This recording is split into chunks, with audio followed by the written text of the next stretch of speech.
여보, 고맙소. 당신만은 끝까지의 날. 이게 남편이 제게 남긴 마지막 말이었습니다. 평생을 기다렸던 그 한마디를 저는 남편의 임종 직전에야 들을 수 있었습니다. 그날도 여느 때처럼 평범한 아침이었습니다. 남편 박철수는 식탁에 앉아 신문을 보고 있었고 저는 부엌에서 된장찌개를 끓이고 있었습니다. 50년을 함께 산 부부지만 우리 사이엔 늘 적막한 침묵만 흐르고 있었죠. 밥 차려. 남편의 목소리는 여전히 명령조였습니다. 저는 대답 없이 상을 차렸습니다. 고개를 숙이고 밥그릇을 남편 앞에 조심스럽게 놓았습니다. 오늘도 그냥 이렇게 하루가 지나가겠지. 그렇게 생각하던 순간이었습니다. 아, 남편이 갑자기 가슴을 움켜쥐며 신음을 냈습니다. 손에 들고 있던 숟가락이 바닥에 떨어졌고 남편의 얼굴은 순식간에 창백해졌습니다. 여보, 여보. 저는 비명을 지르며 남편을 붙잡았습니다. 하지만 남편은 그대로 식탁에 고개를 떨어뜨렸고 의식을 잃었습니다. 이럴 수가. 아니야, 아니야.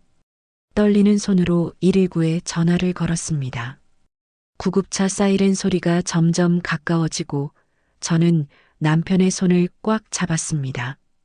그 손은 차갑게 식어가고 있었습니다. 응급실 복도는 소독약 냄새로 가득했습니다. 의사와 간호사들이 분주하게 움직이고 저는 멍하니 그 모습을 바라볼 수밖에 없었습니다. 보호자분 계십니까? 의사가 저를 불렀습니다. 저는 후들거리는 다리로 일어나 의사 앞에 섰습니다. 환자분이 심근경색으로 쓰러지셨습니다. 응급처치는 했지만 상태가 좋지 않습니다. 의식은 회복했지만 언제든 다시 위험해질 수 있습니다. 그럼 얼마나 시간이? 장담할 수 없습니다. 길면 몇 달, 짧으면. 의사는 말끝을 흐렸습니다. 저는 고개를 끄덕였습니다. 더 이상 물어볼 힘도 없었습니다. 시간이 얼마 없다는 거구나. 남편은 병상에 누워 천장을 바라보고 있었습니다. 창백한 얼굴, 여위어 보이는 몸.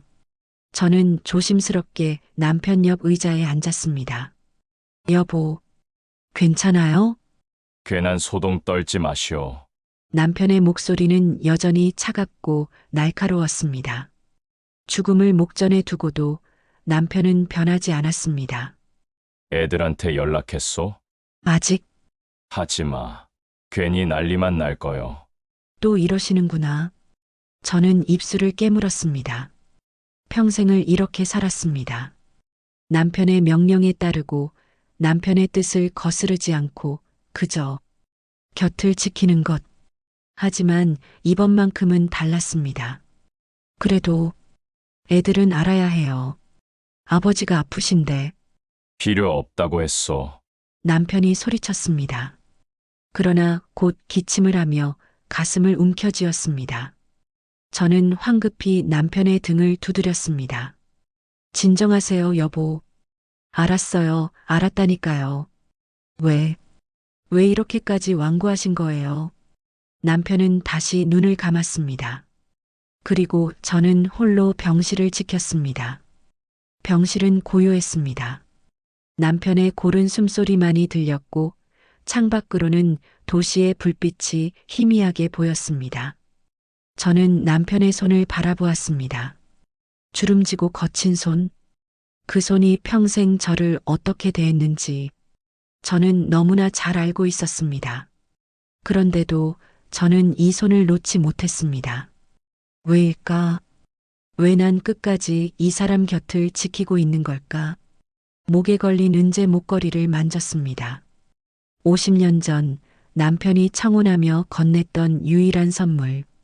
낡고 빛이 바랬지만 저는 단 한 번도 이것을 벗은 적이 없었습니다. 그때였습니다. 순자. 남편이 희미하게 제 이름을 불렀습니다. 잠꼬대인가 싶었지만 남편의 눈은 떠져 있었습니다. 여보, 미안하오. 무슨 소리인가 싶어 남편의 얼굴을 자세히 들여다봤습니다. 하지만 남편은 다시 눈을 감았습니다. 지금 뭐라고 하신 거지? 미안하다고요? 평생 그런 말 한 번 해본 적 없는 사람이 저는 혼란스러웠습니다. 그리고 조금은 두려웠습니다. 이 사람이 정말 떠나려는 건가? 병실 창밖으로 새벽빛이 스며들기 시작했습니다. 긴 밤이 지나가고 있었습니다. 남편이 쓰러진 지 사흘이 지났습니다. 병실은 여전히 저와 남편 단둘뿐이었습니다. 자식들에게 연락하지 말라던 남편의 말을 지킬 수는 없었습니다. 결국 저는 장남 민수에게 전화를 걸었습니다. 민수야, 아버지가 많이 아프시다. 전화기 너머로 침묵만 흘렀습니다. 저는 가슴이 철렁 내려앉았습니다. 민수야, 제발 한 번만 와줘. 아버지가. 어머니, 민수의 목소리는 차갑게 가라앉아 있었습니다. 어머니만 모시겠습니다. 아버지는 이제 상관없어요. 민수야, 그래도. 어머니, 저 결혼할 때 기억나세요? 아버지가 뭐라고 하셨는지. 결혼식에 돈 쓰느니 그 돈으로 차라리 주식을 사라. 그렇게 말씀하셨잖아요. 그때 일을. 지은이는요? 동생한테도 연락했어요? 지은이도 마찬가지예요. 어머니, 우리는 아버지 없이도 잘 살고 있어요. 이제 그분한테 매달리지 마세요. 뚝. 전화가 끊겼습니다. 저는 멍하니 핸드폰을 들고 있었습니다. 손이 떨렸습니다. 내가 뭘 잘못한 걸까? 저는 병실 밖 복도 벤치에 주저앉았습니다. 창밖으로는 가을비가 내리고 있었습니다.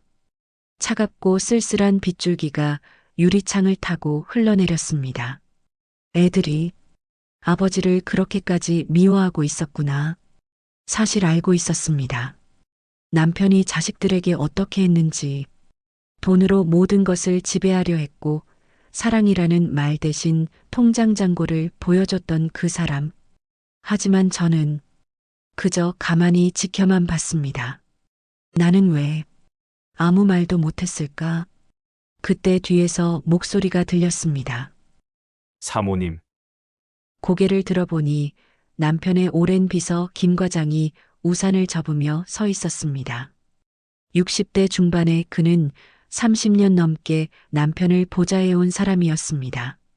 김 과장님, 사장님 상태가 안 좋다는 소식 들었습니다. 병문안 왔습니다.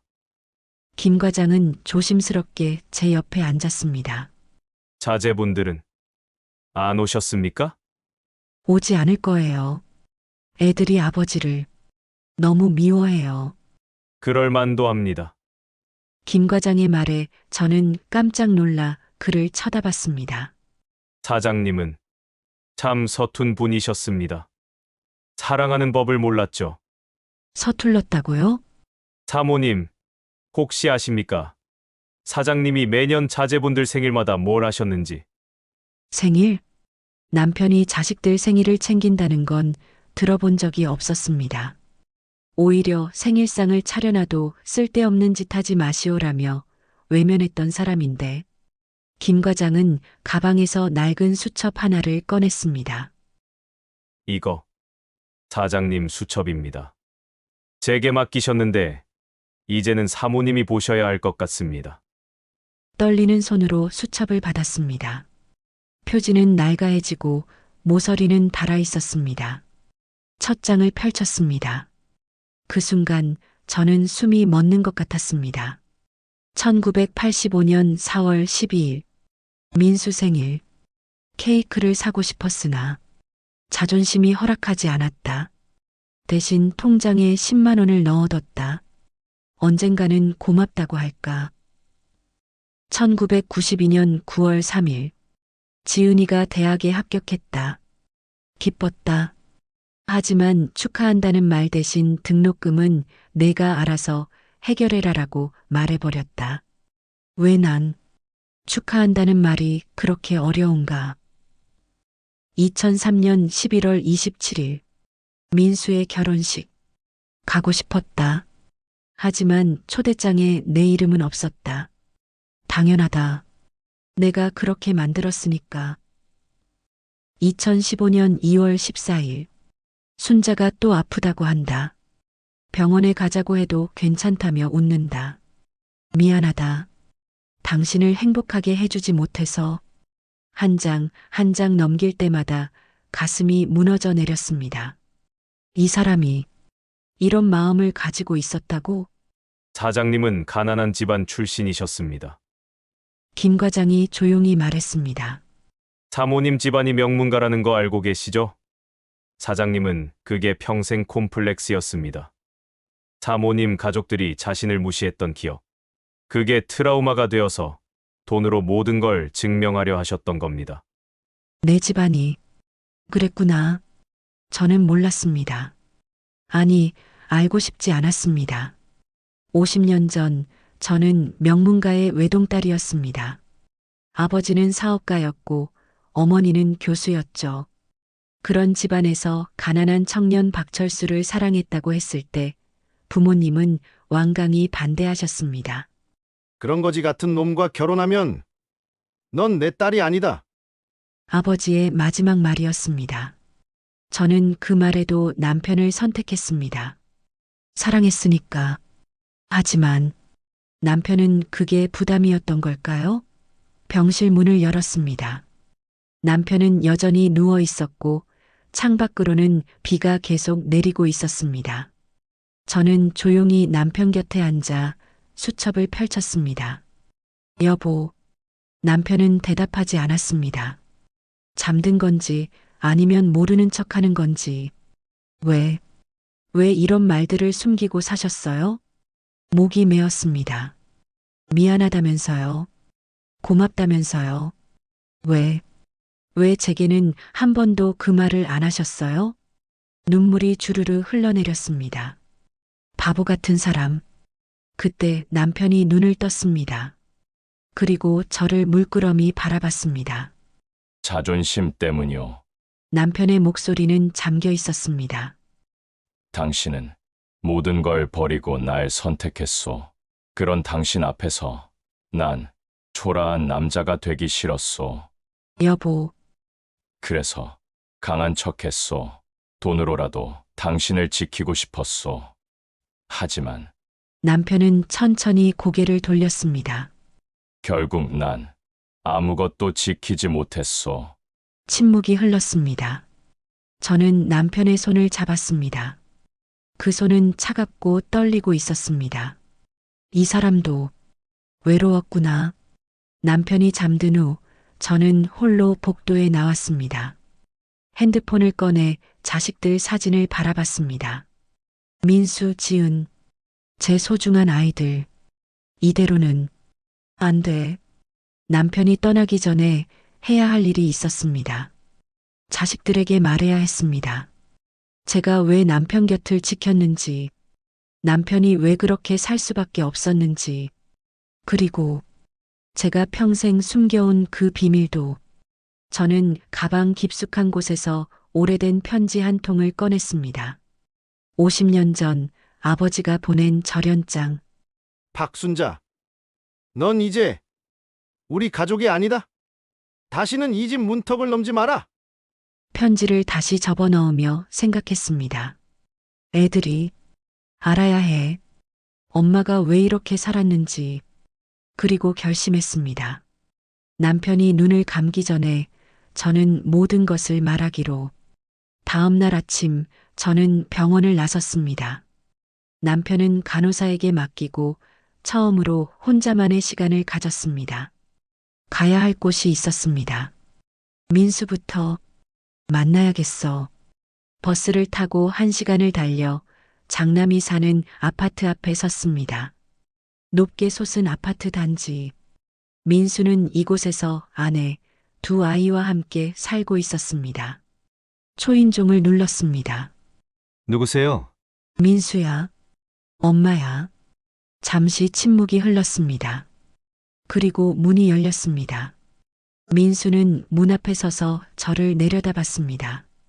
45세의 그는 아버지를 빼닮은 날카로운 눈매를 가지고 있었습니다. 어머니, 왜 오셨어요? 할 얘기가 있어서 아버지 일이면 전 듣고 싶지 않아요. 민수가 문을 닫으려 했습니다. 저는 황급히 문 사이에 손을 넣었습니다. 민수야, 제발. 딱 10분만. 엄마 얘기 좀 들어줘.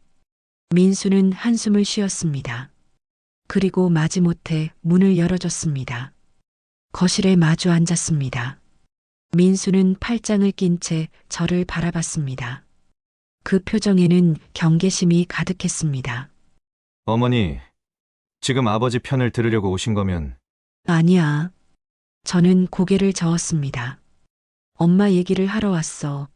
엄마가 왜 아버지 곁을 떠나지 않았는지. 민수의 표정이 미묘하게 변했습니다. 무슨 말씀이세요? 저는 가방에서 오래된 사진 한 장을 꺼냈습니다. 흑백 사진. 화려한 한복을 입은 젊은 여자가 웃고 있었습니다. 배경은 큰 기와집 정원이었습니다. 이게 누구예요? 엄마야. 민수의 눈이 커졌습니다. 20살 때 사진이야. 엄마 집에서 찍은 거지. 이런 집에서 사셨어요? 저는 고개를 끄덕였습니다. 민수야, 엄마는 사실 부잣집 외동딸이었어. 민수는 말없이 저를 바라봤습니다. 믿기지 않는다는 표정이었습니다. 엄마 아버지는 사업하시는 분이셨고 엄마 어머니는 대학 교수셨어. 그때만 해도 여자 교수가 드물던 시절이었지. 저는 사진을 쓰다듬었습니다. 엄마는 그 집 귀한 딸로 자랐어. 피아노도 배우고 대학도 다니고. 그런데 어떻게 아버지를 그래, 어떻게 그 사람을 만났을까? 22살 때였어. 친구 오빠 소개로 만났지. 박철수, 너희 아버지. 눈을 감자 50년 전 그날이 선명하게 떠올랐습니다.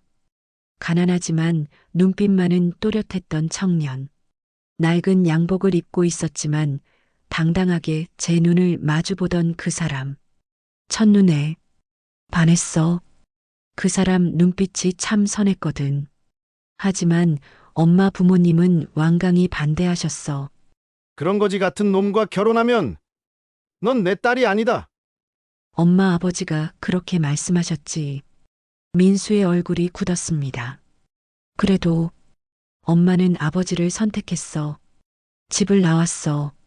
저는 가방에서 낡은 편지를 꺼냈습니다. 절연장. 이게 엄마가 집 나온 다음 날 받은 편지야. 민수는 떨리는 손으로 편지를 받았습니다. 그리고 펼쳐 읽었습니다. 박순자, 넌 이제 우리 가족이 아니다. 다시는 이 집 문턱을 넘지 마라. 내가 선택한 그 남자와 잘 살아라. 하지만 후회해도 소용없다. 편지를 읽던 민수의 손이 떨렸습니다. 어머니, 이걸 50년 동안 한 번도 친정에 가본 적 없어. 엄마 부모님 돌아가실 때도 부고조차 받지 못했지. 목이 메었습니다. 하지만 후회 안 해. 엄마는 사랑하는 사람을 선택했으니까. 민수는 사진과 편지를 번갈아 바라보며 말을 잇지 못했습니다. 그런데 왜 아버지는 응? 왜 아버지는 어머니한테 그렇게 했어요? 어머니가 그렇게까지 희생하셨는데 왜 아버지는 어머니를 종처럼 대했어요? 그래, 왜였을까? 민수야, 너희 아버지는 자존심이 강한 사람이었어. 저는 천천히 말을 이었습니다.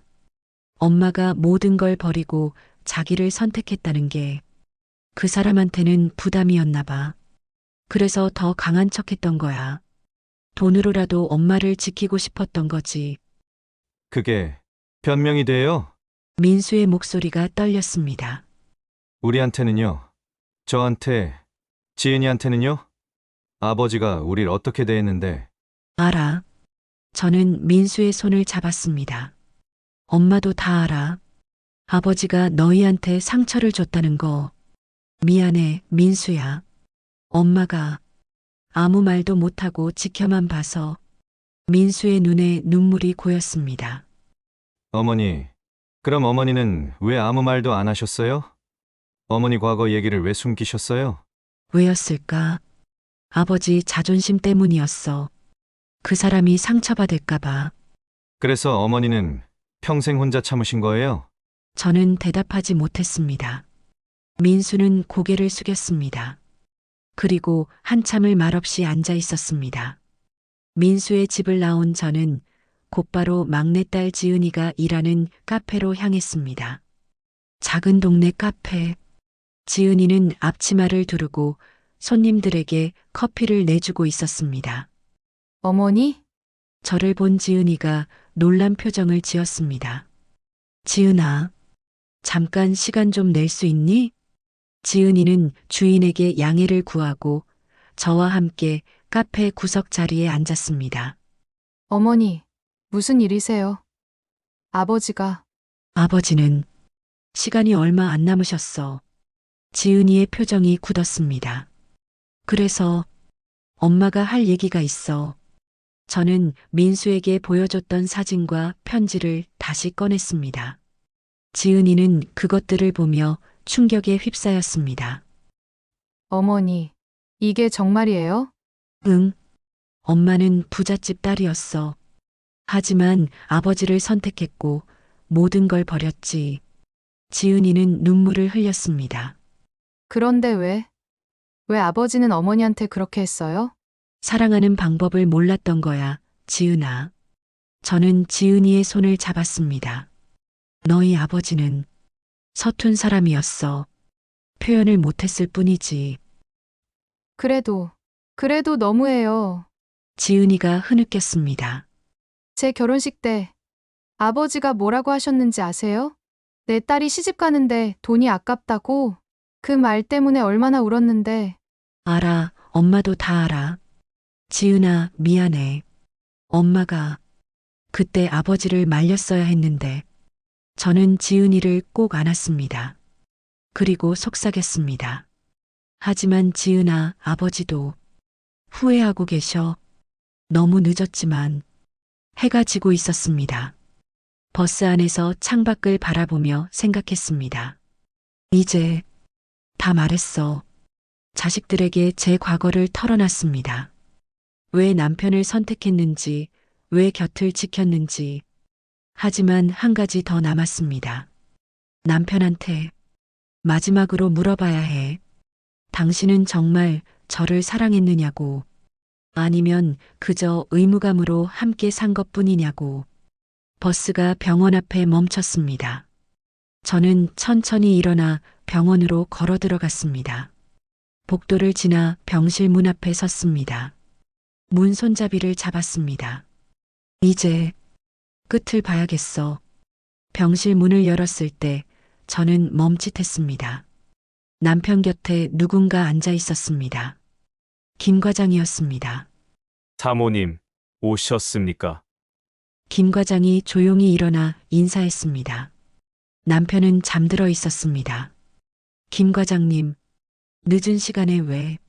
사장님과 마지막으로 할 얘기가 있어서 왔습니다. 김 과장의 표정은 묘하게 무거웠습니다. 사모님, 잠시 복도에서 얘기 좀 할까요? 무슨 일이지? 저는 고개를 끄덕이고 김 과장을 따라 복도로 나왔습니다. 복도 끝 창가에 섰습니다. 밤의 도시가 불빛으로 반짝이고 있었습니다. 김 과장은 한참을 창밖을 바라보다가 천천히 입을 열었습니다. 사모님, 제가 사장님과 함께한 지 32년이 됐습니다. 네, 알고 있어요.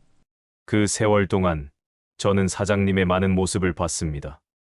회사에서의 모습, 집에서의 모습, 김 과장은 잠시 말을 멈췄습니다. 그리고 사모님 몰래 하셨던 일들도요. 제 몰래 가슴이 철렁했습니다. 무슨 말씀이세요? 김 과장은 주머니에서 낡은 통장 하나를 꺼냈습니다. 이거 아십니까? 통장 표지에는 박순자라는 이름이 적혀 있었습니다. 제 이름이었습니다. 이게 뭐예요? 사장님이 30년 전에 만드신 비밀 통장입니다. 비밀 통장. 떨리는 손으로 통장을 받았습니다. 첫 페이지를 펼쳤습니다. 그리고 숨이 멎었습니다. 1993년 1월 15일 입금 50만 원. 1993년 2월 15일 입금 50만 원. 1993년 3월 15일 입금 50만 원. 매달 빠짐없이 입금된 기록들. 30년치 기록이 빼곡했습니다. 이게 대체 사장님이 사모님 몰래 매달 넣어두신 돈입니다. 김 과장이 조용히 말했습니다. 사모님이 언젠가 떠나실까봐 두려워하셨던 거죠. 저는 믿을 수가 없었습니다. 하지만 왜 저한테 말하지 않으셨어요? 자존심 때문이었겠죠. 김 과장은 쓸쓸하게 웃었습니다. 사장님은 참 이상한 분이셨습니다. 사모님을 사랑하면서도 그걸 표현하는 대신 이런 식으로 준비하셨죠. 통장의 마지막 페이지를 넘겼습니다. 잔액이 적혀 있었습니다. 2억 3천만 원. 이 돈이면 사모님 혼자 사셔도 충분합니다. 사장님은 사모님이 당신 없이도 살 수 있게 평생 준비하신 겁니다. 눈물이 주르르 흘러내렸습니다. 이 사람이 이렇게까지.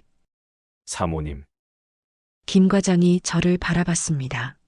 사장님은 서툰 분이셨습니다.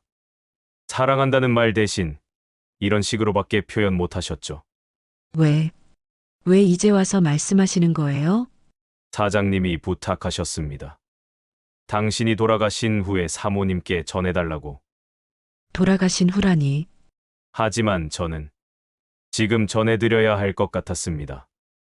김 과장은 고개를 숙였습니다. 사모님이 사장님의 진심을 아셔야 할 것 같아서요. 늦기 전에. 김 과장은 계속 말을 이었습니다. 그리고 한 가지 더 말씀드릴 게 있습니다. 가방에서 오래된 서류 봉투를 꺼냈습니다. 사장님이 20년 전에 작성하신 문서입니다. 봉투를 열어보니 부동산 등기부 등본이 나왔습니다. 이게 사모님 친정집 주소입니다. 친정집? 사장님이 15년 전에 그 집을 사셨습니다. 믿을 수가 없었습니다. 친정 부모님이 돌아가신 후 그 집이 경매에 넘어갔었죠. 사장님이 몰래 그걸 사셨습니다. 왜 그런 걸? 사모님이 언젠가 돌아가고 싶어 하실까봐 그 집을 지키고 싶으셨던 겁니다. 다리에 힘이 풀렸습니다. 저는 벽에 기대어 섰습니다. 내가 이 사람에 대해 뭘 알았던 거지? 사장님은 사모님께 빚진 것 같다고 늘 말씀하셨습니다. 김 과장의 목소리가 떨렸습니다. 사모님이 모든 걸 버리고 자신을 선택했는데 자신은 사모님께 아무것도 돌려드리지 못했다고. 아니에요. 저는 고개를 저었습니다. 그 사람은 제게 충분히 많은 걸 줬어요. 비록 서툴렀지만 김 과장이 떠난 후 저는 병실로 돌아왔습니다. 남편은 여전히 잠들어 있었습니다. 창백한 얼굴, 가느다란 숨소리. 저는 남편 곁에 앉아 그의 손을 잡았습니다. 여보, 대답은 없었습니다. 당신이 그렇게까지 생각하고 있었는지 몰랐어요. 목이 메었습니다. 비밀 통장도 친정집도. 당신은 왜 아무 말도 안 하셨어요? 남편의 손을 쓰다듬었습니다. 거칠고 주름진 손. 이 손이 평생 무엇을 준비하고 있었는지 저는 전혀 몰랐습니다. 바보 같은 사람. 눈물이 뚝뚝 떨어졌습니다. 우리 둘 다 바보였어. 저는 사랑을 증명하려고 모든 걸 버렸고 남편은 사랑을 표현하지 못한 채 혼자 준비만 했습니다. 50년을 함께 살면서도 우리는 서로의 마음을 제대로 몰랐던 걸까요? 밤 10시가 넘었을 때였습니다. 병실 문이 조심스럽게 열렸습니다. 고개를 들어보니 민수였습니다. 민수야? 민수는 머뭇거리며 문 앞에 서 있었습니다. 그의 손에는 과일 바구니가 들려 있었습니다. 어머니, 아버지는 주무시고 계셔. 민수는 천천히 병실 안으로 들어왔습니다. 그리고 아버지의 얼굴을 물끄러미 바라봤습니다. 많이 야위셨네요. 응. 침묵이 흘렀습니다. 민수는 한참을 아버지를 바라보다가 조용히 물었습니다. 어머니, 아버지는 정말 우릴 사랑했던 걸까요? 아, 민수야. 그럼 서툴렀을 뿐이야. 저도 이제 아버지가 됐잖아요. 애들한테 사랑한다고 매일 말해줘요. 그게 그렇게 어려운 일인가요? 민수의 목소리가 떨렸습니다. 왜 아버지는 단 한 번도 그 말을 안 하셨어요? 저는 대답할 수 없었습니다. 그때 침대에서 희미한 소리가 들렸습니다. 미안하다. 우리는 깜짝 놀라 남편을 바라봤습니다. 남편의 눈이 반쯤 떠져 있었습니다. 아버지, 민수야, 미안하다. 남편의 목소리는 가늘고 떨렸습니다. 아버지는 너한테 어떻게 사랑한다고 말해야 할지 몰랐다. 민수의 눈에 눈물이 고였습니다. 그래서 돈으로밖에 표현 못했다. 아버지는 그것밖에 할 줄 아는 게 없었으니까. 아버지, 용서해라. 못난 아버지를. 남편은 그 말을 끝으로 다시 눈을 감았습니다. 민수는 그 자리에 주저앉아 흐느꼈습니다. 저는 아들의 어깨를 감싸 안았습니다. 이제 조금씩 풀리는 걸까? 민수가 병실을 떠난 건 자정이 넘어서였습니다. 어머니, 내일 지은이 데리고 다시 올게요. 그래, 고마워 민수야. 민수는 아버지를 한 번 더 바라본 후 조용히 문을 닫았습니다. 다시 남편과 단둘이 남았습니다. 저는 남편 곁 의자에 앉아 그의 손을 잡았습니다. 차갑고 약한 손. 이제 얼마 남지 않았다는 게 느껴졌습니다.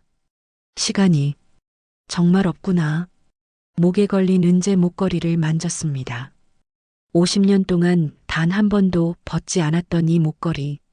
남편이 청혼할 때 건넸던 유일한 선물. 그때 그 사람 손이 얼마나 떨렸는지. 22살의 저는 공원 벤치에 앉아 있었습니다. 가을바람이 불고 낙엽이 떨어지던 날이었습니다. 순자 씨, 박철수가 제 앞에 섰습니다. 낡은 양복을 입고 손에는 작은 상자를 들고 있었습니다. 이게 뭐예요? 선물입니다. 그는 어색하게 상자를 건넸습니다. 열어보니 은재 목걸이가 들어 있었습니다.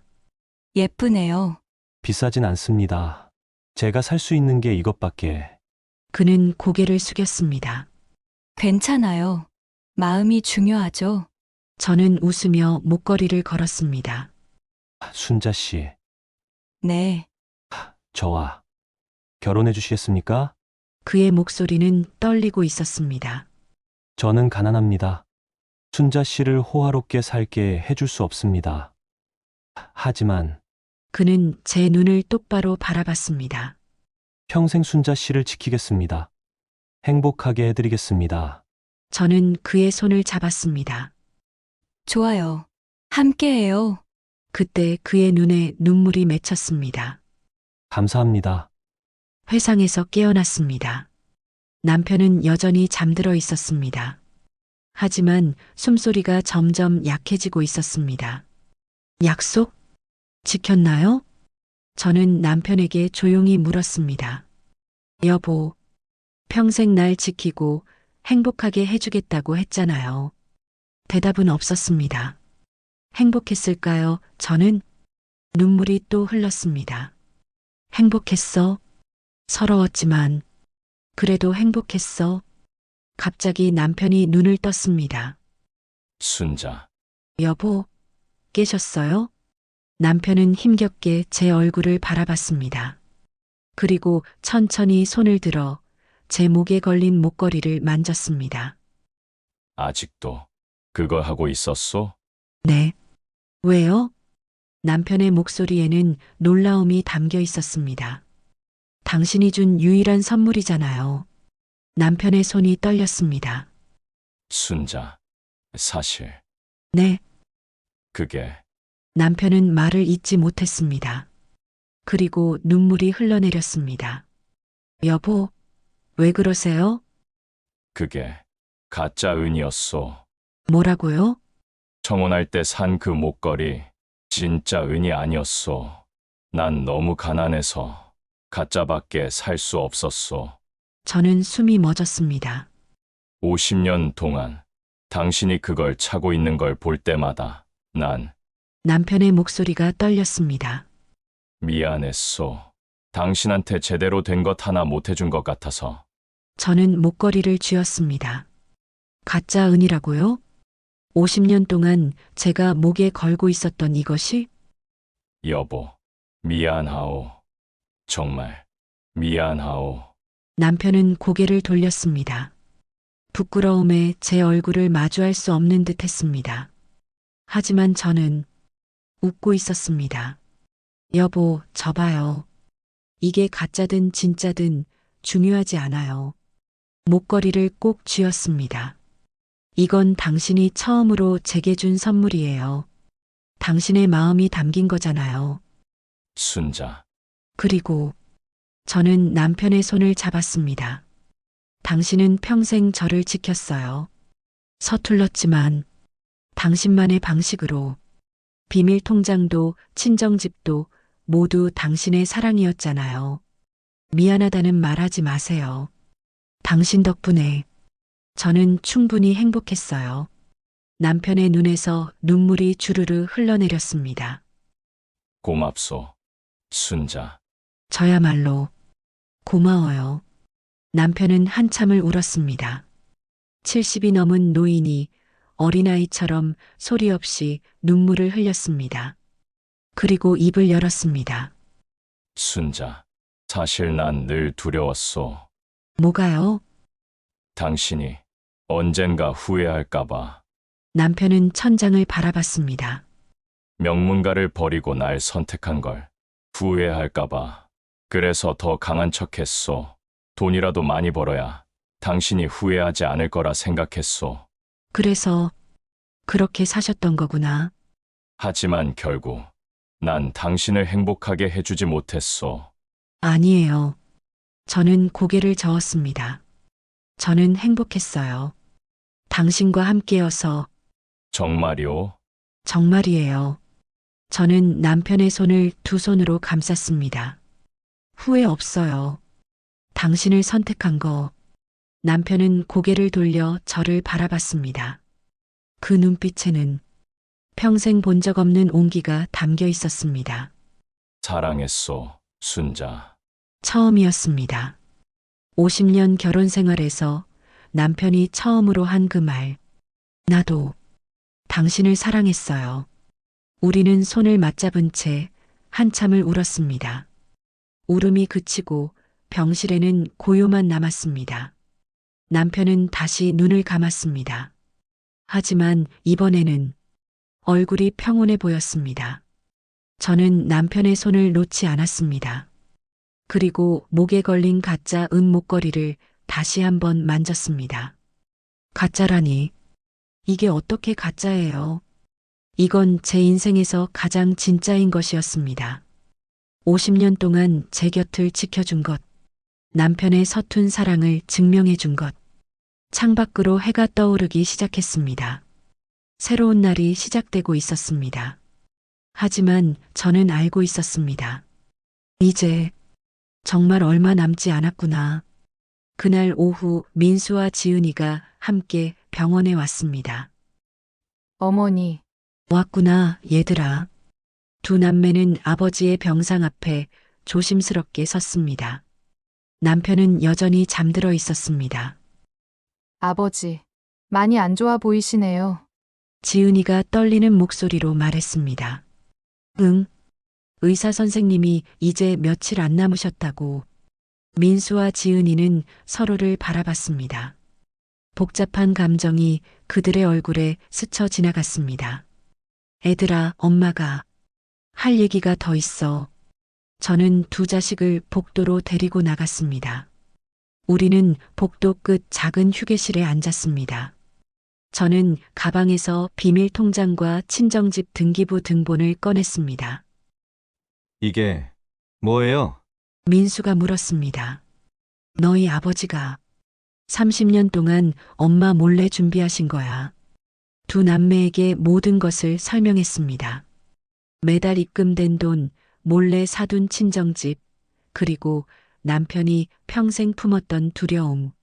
지은이는 통장을 보며 눈물을 흘렸습니다. 아버지가 이런 걸 응. 서툴렀지만 아버지는 아버지만의 방식으로 엄마를 사랑하셨어. 민수는 말없이 서류들을 바라봤습니다. 어머니, 이제 우리한테 아버지를 용서하라는 말씀하시려는 거예요? 민수의 목소리는 차가웠습니다. 민수야. 어머니, 민수가 저를 똑바로 쳐다봤습니다. 저는 아직도 모르겠어요. 저 12살 때 기억나세요? 민수의 목소리가 떨렸습니다. 제가 학교에서 상을 받았어요. 그림 대회에서요. 너무 기뻐서 집에 와서 아버지한테 상장을 보여드렸죠. 그때 아버지가 뭐라고 하셨는지 아세요? 민수의 눈에 눈물이 고였습니다. 이런 쓸데없는 것보다 공부나 해라. 그림 그려서 밥 먹고 사나. 그러시고는 제 앞에서 상장을 찢으셨어요. 민수야. 저는 그날 밤 혼자 울면서 다짐했어요. 아버지한테 인정받지 않아도 된다고. 혼자서도 잘 살 수 있다고. 민수는 주먹을 쥐었습니다. 그런데 지금 아버지가 사실 날 사랑했다고 그게 변명이 되나요? 아들아. 지은이도 입을 열었습니다. 오빠 말이 맞아요. 어머니, 지은아. 저 결혼할 때 기억하세요? 제가 웨딩드레스 입고 아버지 앞에 섰을 때 지은이의 목소리가 갈라졌습니다. 아버지가 절 위아래로 훑어보시더니 돈 들인 보람은 있네라고 하셨어요. 사랑한다는 말도 예쁘다는 말도 아니고 눈물이 뺨을 타고 흘렀습니다. 저는 제 결혼식 날 아버지한테 안겼을 때 울었어요. 기쁜 게 아니라 서러워서요. 지은아. 어머니는 아버지 편이셨잖아요. 늘 그러셨어요. 아버지가 우릴 아무리 아프게 해도 어머니는 아버지도 힘드시니까 이해해라고만 하셨어요. 지은이가 저를 바라봤습니다. 왜 우리 편은 안 되어주셨어요? 저는 아무 말도 할 수 없었습니다. 지은이 말이 맞았습니다. 저는 늘 남편 편이었습니다. 자식들이 아파도 남편의 자존심이 먼저였습니다. 미안해. 그 말밖에 할 수 없었습니다. 엄마가 잘못했어. 어머니, 민수가 차갑게 말했습니다. 저희는 아버지를 용서할 수 없어요. 어머니가 아버지의 과거나 사정을 아무리 설명하셔도요. 민수야 하지만 아버지는 우리 인생을 망쳤어요. 민수의 목소리는 단호했습니다. 저는 지금도 누가 절 칭찬하면 불편해요. 상처받을까봐 두려워요. 그게 다 아버지 때문이에요. 지은이도 마찬가지예요. 지은이가 끼어들었습니다. 저는 남편이 저한테 사랑한다고 말할 때마다 믿지 못해요. 어차피 거짓말일 거라고 생각해요. 그게 다 아버지 때문이에요. 내 아이들이 이렇게 아파하고 있었구나. 저는 주저앉았습니다. 그럼 어떻게 해야 하니? 모르겠어요. 민수가 고개를 저었습니다. 저희도 모르겠어요. 아버지를 미워하고 싶지도 않고 용서하고 싶지도 않아요. 그냥 아버지가 없는 세상에서 살고 싶었어요. 지은이가 흐느꼈습니다. 저는 무너져 내렸습니다. 내가 뭘 한 거지. 50년 동안 남편만 바라보느라 정작 제 자식들이 얼마나 아파하는지 보지 못했습니다. 어머니, 민수가 저를 일으켜 세웠습니다. 어머니를 원망하는 건 아니에요. 어머니도 희생자셨으니까요. 하지만 저희는 이제 어머니만 챙기고 싶어요. 아버지는 민수는 말을 멈췄습니다. 어머니가 돌보세요. 저희는 더 이상 못하겠어요. 자식들이 떠난 후 저는 혼자 병실로 돌아왔습니다. 남편은 깨어 있었습니다. 창밖을 멍하니 바라보고 있었습니다. 여보, 다 들었어요? 남편은 대답하지 않았습니다. 하지만 눈가가 젖어 있었습니다. 저는 남편 곁에 앉았습니다. 애들이 많이 아파해요. 알고 있소. 남편의 목소리는 잠겨 있었습니다. 내가 망쳐놓은 거요. 여보, 순자, 남편이 저를 바라봤습니다. 당신까지 미안해할 필요 없소. 뭐라고요? 모든 게 내 잘못이오. 내가 서툴렀던 거요. 남편은 천장을 바라봤습니다. 사랑하는 방법을 배운 적이 없었소. 가난한 집안에서 자라며 그저 살아남는 것만 배웠지. 여보, 그래서 내 자식들한테도 같은 방식으로 살라고 강요했소. 틀렸소. 나는 남편의 목소리가 떨렸습니다. 용서받을 자격이 없소. 저는 남편의 손을 잡았습니다.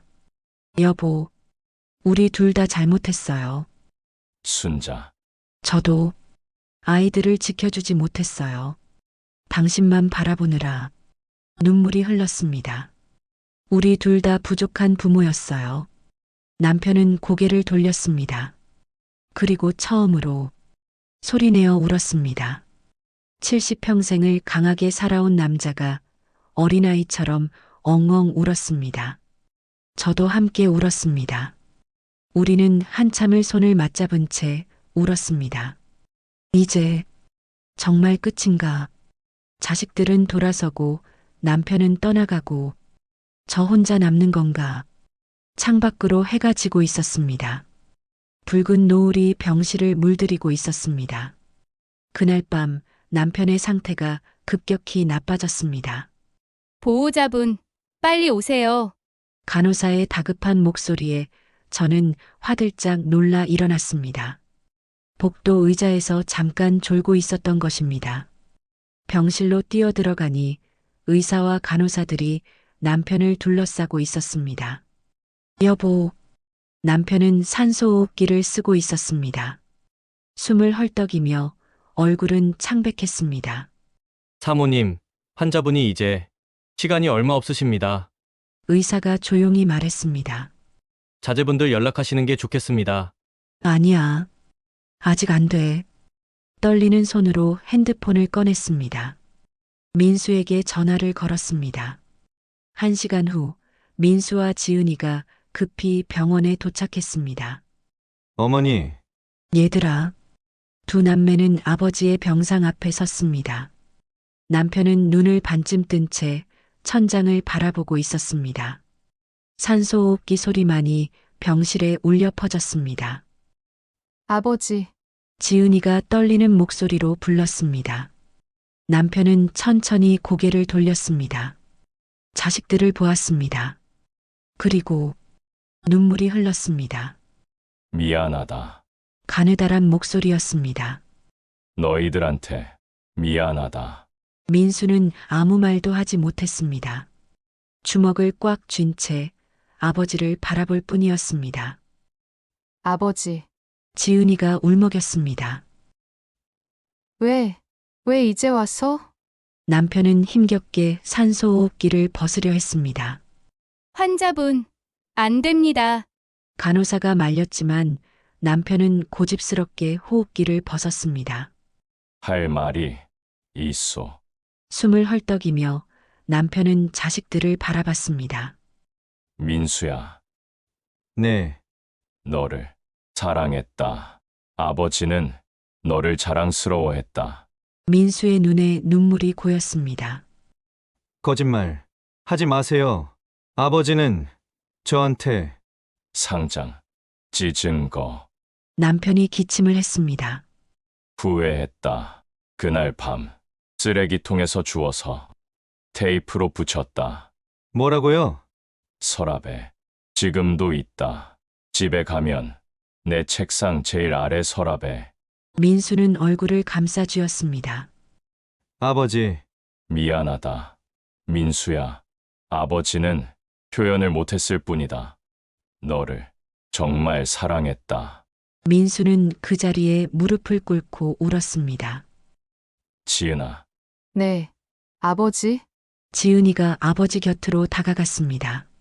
결혼식 날 아버지가 한 말. 남편의 목소리가 더 약해졌습니다. 돈 들인 보람이 있네라고 했지. 네. 사실은 이렇게 예쁜 딸을 키운 보람이 있네라고 하고 싶었다. 지은이는 입을 막고 흐느꼈습니다.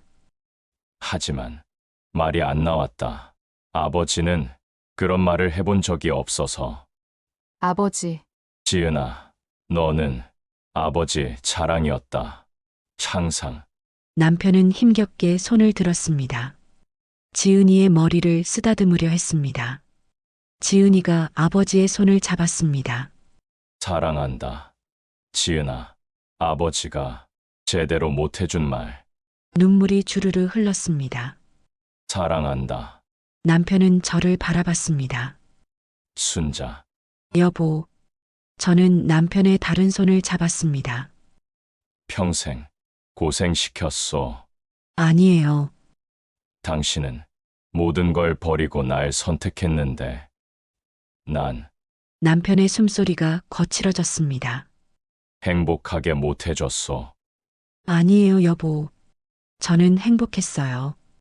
목이 메었습니다. 당신과 함께여서 행복했어요. 남편은 제 손을 꽉 쥐었습니다. 순자. 고맙소. 여보, 당신만은 끝까지 날. 말을 잇지 못했습니다. 숨소리가 점점 약해졌습니다. 여보, 여보. 의사가 급히 달려왔습니다. 환자분, 하지만 남편은 이미 눈을 감고 있었습니다. 아주 평온한 얼굴로 삐아는 긴 기계음이 병실을 채웠습니다. 아버지. 지은이가 비명을 질렀습니다. 민수는 아버지의 손을 붙잡았습니다. 아버지, 아버지, 저는 남편의 얼굴을 쓰다듬었습니다. 여보, 잘 가요. 이제 편히 쉬어요. 눈물이 뚝뚝 떨어졌습니다. 남편의 얼굴 위로 의사가 조심스럽게 말했습니다. 오후 11시 47분. 사망 확인하겠습니다. 시간이 멈춘 것 같았습니다. 저는 남편의 손을 놓지 않았습니다. 이제 차갑게 식어가는 그 손을 50년을 함께 살았는데 이렇게 끝인가요? 민수가 조용히 말했습니다. 어머니, 집에 가봐야겠어요. 아버지가 말씀하신 서랍. 그래. 우리는 장례식장으로 이동했습니다. 사흘 후 장례식이 치러졌습니다. 많은 사람들이 왔습니다. 남편의 회사 직원들, 오랜 지인들. 하지만 제 눈에는 아무것도 보이지 않았습니다. 그저 영정 속 남편의 사진만 보였습니다. 젊은 시절의 남편. 아직 눈빛이 부드러웠던 그때의 모습. 우리 언제부터 이렇게 됐을까? 장례식이 끝난 후 김 과장이 저를 찾아왔습니다. 사모님, 이걸 사장님이 저한테 맡기셨습니다. 손에는 봉투 3개가 들려 있었습니다. 가족분들 앞으로 쓰신 편지입니다. 봉투에는 각각 이름이 적혀 있었습니다. 순자에게, 민수에게, 지은에게. 언제 쓰신 거예요? 3년 전입니다. 제게 내가 죽거든 가족들에게 전해달라고 부탁하셨습니다. 김 과장은 봉투들을 건넸습니다. 읽어보세요. 사장님의 진심이 담겨 있습니다. 집으로 돌아와 우리 셋은 각자의 편지를 열었습니다. 민수는 떨리는 손으로 봉투를 뜯었습니다. 편지를 펼쳤습니다. 민수야, 아버지다. 이 편지를 읽고 있다면 아버지는 이미 세상을 떠났겠구나. 아버지는 평생 너에게 미안했다. 내가 그린 그림을 찢었던 그날, 아버지는 밤새 후회했다. 쓰레기통에서 주워서 테이프로 붙였지. 지금도 내 책상 서랍에 있다. 아버지의 가장 소중한 보물이었다. 미안하다. 민수야. 그리고 사랑한다. 민수는 편지를 읽으며 울었습니다. 지은이도 편지를 펼쳤습니다. 지은아, 결혼식 날 아버지가 제대로 말하지 못한 것. 너는 세상에서 가장 아름다운 신부였다. 아버지는 자랑스러웠다. 하지만 말이 나오지 않았다. 용서해다오. 지은아, 그리고 행복해라. 아버지가 못해준 그 행복을 내 남편이 줄 거라 믿는다. 지은이는 편지를 가슴에 안고 흐느꼈습니다. 그리고 저도 제 편지를 열었습니다. 순자, 당신을 사랑했소. 서툴렀지만 평생 사랑했소. 당신이 나를 선택해준 것, 그것이 내 인생 최고의 행운이었소. 비밀 통장, 친정집, 모두 당신을 위한 것이었소. 이제 나 없이도 잘 살아가시오. 당신은 충분히 강한 사람이니까 고맙소, 순자. 그리고 사랑했소. 편지를 읽으며 저는 목에 걸린 목걸이를 만졌습니다. 가짜 목걸이. 하지만 제 인생에서 가장 진짜인 것. 여보, 저도 사랑했어요. 남편이 떠난 지 한 달이 지났습니다. 집은 여전히 그대로였습니다. 남편의 책상, 남편의 옷, 남편의 흔적들. 하지만 남편은 없었습니다. 저는 매일 아침 일어나면 순간적으로 잊곤 했습니다. 아, 아침 차려야지. 그리고 부엌으로 가다가 멈칫했습니다. 아, 이제 혼자구나. 그날 오후 민수가 찾아왔습니다. 손에는 낡은 액자를 들고 있었습니다. 어머니, 왔니, 민수야? 민수는 거실에 앉아 액자를 식탁 위에 조심스럽게 놓았습니다. 유리 액자 안에는 테이프로 붙여진 상장이 들어 있었습니다. 제3회 전국 어린이 그림대회 금상 박민수. 아버지 서랍에서 찾았어요. 민수의 목소리가 떨렸습니다. 정말 보관하고 계셨더라고요. 제일 아래 서랍 가장 깊은 곳에. 저는 상장을 바라봤습니다. 테이프 자국이 선명했습니다. 민수야. 어머니, 민수가 저를 바라봤습니다. 저 평생 아버지를 오해하고 살았던 것 같아요. 눈물이 그의 눈가에 맺혔습니다. 아버지가 절 미워했다고 생각했어요. 하지만 사랑했던 거야, 민수야. 저는 아들의 손을 잡았습니다. 표현이 서툴렀을 뿐이야. 민수는 고개를 숙였습니다. 이제야 알았어요. 너무 늦었죠? 아니야. 저는 고개를 저었습니다.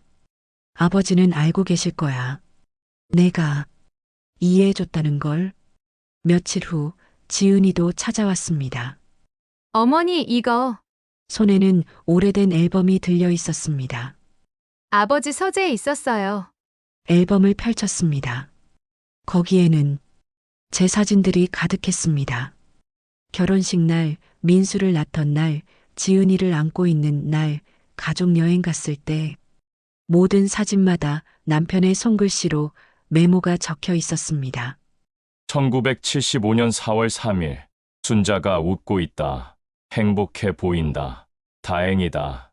1980년 7월 15일, 민수 첫돌. 순자가 고생이 많았다. 고맙다. 1985년 9월 23일, 지은이를 안고 있는 순자. 아름답다. 어머니, 아버지가 이렇게? 지은이가 울먹였습니다. 어머니만 찍으신 사진들이에요. 한 장도 빠짐없이. 저는 숨이 막혔습니다. 여보, 당신은. 어머니를 정말 사랑하셨나 봐요. 지은이가 제 손을 잡았습니다. 저도 이제야 이해했어요. 아버지가 어떤 분이셨는지. 그날 밤 저는 혼자 남편의 서재에 앉았습니다. 책상 위에는 남편이 쓰던 안경이 놓여 있었습니다. 서랍을 하나씩 열어봤습니다. 민수의 상장, 지은이의 첫 편지, 그리고 제가 젊은 시절 쓴 일기장. 이런 것까지 간직하고 있었구나. 일기장을 펼쳤습니다. 50년 전 제가 쓴 글귀. 오늘 철수 씨와 산책했다. 그 사람 손이 따뜻했다. 평생 이 손을 잡고 살고 싶다. 그 옆에 남편의 글씨로 메모가 적혀 있었습니다. 나도 평생 당신 손을 잡고 싶소, 순자. 저는 일기장을 가슴에 안고 울었습니다. 바보, 왜 이런 말들을 숨기고 사셨어요? 다음 날 저는 은행에 갔습니다. 김 과장이 건넸던 비밀 통장을 들고 창구 직원이 통장을 확인하더니 말했습니다. 잔액이 2억 3천만 원이시네요. 인출하시겠습니까? 아니요. 저는 고개를 저었습니다. 그냥 그대로 두고 싶어요. 네, 이건 제 남편이 평생 모은 거예요. 저를 위해서 목이 메었습니다. 이걸 쓰면 남편이 사라지는 것 같아서요. 직원은 말없이 통장을 돌려줬습니다. 저는 통장을 가방 깊숙이 넣었습니다. 당신 마음 그대로 간직할게요. 그 길로 저는 친정집으로 향했습니다. 50년 만에 가는 길이었습니다. 버스를 2번 갈아타고 한참을 걸어서야 도착했습니다. 오래된 기와집, 세월의 흔적이 역력했지만 여전히 그 자리에 있었습니다. 대문을 열고 들어갔습니다. 마당에는 잡초가 자라 있었습니다. 집은 비어 있었습니다. 하지만 제 기억 속 그대로였습니다. 저는 마루에 앉았습니다. 그리고 하늘을 바라봤습니다. 아버지, 어머니, 저예요, 순자. 바람이 불었습니다. 제가 잘 살았는지 모르겠어요. 행복했는지도 눈물이 흘렀습니다. 하지만 후회는 안 해요. 제가 선택한 사람을 끝까지 사랑했으니까. 마당의 감나무가 흔들렸습니다. 여보도 저를 사랑했대요. 서툴렀지만 평생 절 생각하며 살았대요. 웃음이 나왔습니다. 우리 둘 다 바보였죠? 집으로 돌아오는 길, 저는 버스 안에서 목에 걸린 목걸이를 만졌습니다.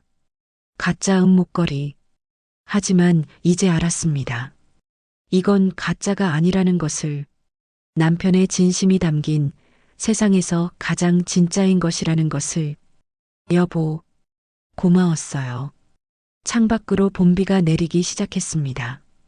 부드러운 빗줄기가 창문을 타고 흘러내렸습니다. 집에 도착했을 때 민수와 지은이가 기다리고 있었습니다. 어머니 어디 가셨어요? 걱정했잖아요. 친정집에 다녀왔어. 친정집이요? 응. 아버지가 지켜준 곳. 저는 두 자식을 바라봤습니다. 애들아, 엄마는 이제 혼자 살 거야. 어머니? 걱정 마. 엄마 강해. 웃으며 말했습니다. 아버지가 준비해 두신 것도 있고, 엄마는 잘 살 수 있어. 민수가 고개를 저었습니다. 아니에요, 어머니. 저희가 모실게요. 그래요, 어머니. 저희랑 같이 사세요. 지은이도 제 손을 잡았습니다. 하지만 저는 고개를 저었습니다. 고마워, 애들아. 하지만 저는 창밖을 바라봤습니다. 엄마는 이 집에서 살고 싶어? 아버지 흔적이 있는 곳에서. 어머니, 그리고 저는 두 자식을 안았습니다. 엄마는 이제 나를 위해 살아보려고 평생 아버지만 바라보며 살았으니까. 자식들이 돌아간 후 저는 혼자 거실에 앉았습니다. 텅 빈 집. 하지만 외롭지 않았습니다. 남편의 책상, 남편의 안경, 남편의 앨범들. 모든 것이 남편의 사랑을 증명하고 있었습니다. 저는 목걸이를 만지며 중얼거렸습니다. 여보, 편한 게 뭔지 모르겠어요. 평생 이렇게 살았는데. 웃음이 났습니다. 그래도 괜찮아요.